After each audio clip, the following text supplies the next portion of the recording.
Alors, une actu sur capital.fr, la voiture à hydrogène n'est pas une solution miracle face aux défis de la transition énergétique. L'Office parlementaire d'évaluation des choix scientifiques et techniques déconseille la voiture à hydrogène dans l'immédiat pour les véhicules individuels.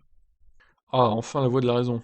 Au contraire, pour les véhicules à hydrogène, ces voitures ne sont pas pour tout de suite, selon un office parlementaire. Merci, un Capital qui réactualise le site. Au-delà même d'être le gaz le plus inférieur et le plus léger capable de s'échapper de presque n'importe où, l'hydrogène n'est pas une solution miracle. Souligne donc l'OPCST, dans une note de 4 pages. L'hydrogène utilisé comme carburant présente pour avantage de n'émettre que de l'eau, ce qui en fait une piste importante pour remplacer les hydrocarbures. Mais il est encore coûteux à produire.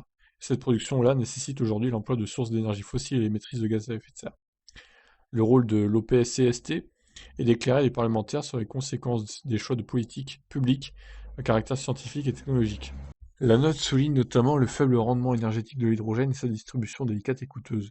Selon Gérard Longuet, sénateur de la Meuse et président de l'OPCST, qui a présenté la note mardi à la presse, l'usage de l'hydrogène pour la mobilité lourde, telle péniches, trains, camions, voire pour les véhicules légers sur flotte captive, est à encourager en priorité, afin de répondre à un besoin réel de décarbonation des transports. Ouais, je suis plutôt d'accord avec lui. Pour les gros camions, etc., même les bateaux, les avions, pourquoi pas.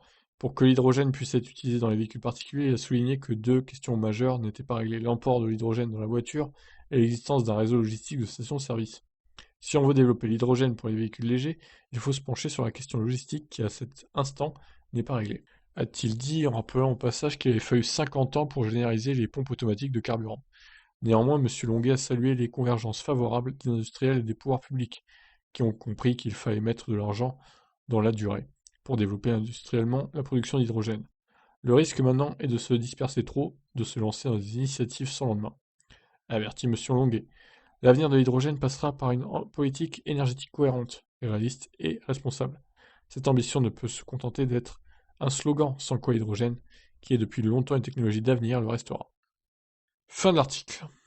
Ok, bon bah je suis plutôt d'accord avec ce qu'ils disent dans l'hydrogène pour les voitures particulières pour l'instant.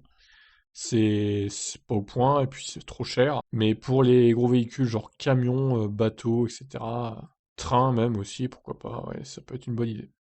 Voilà, je vous laisse réagir. Ciao.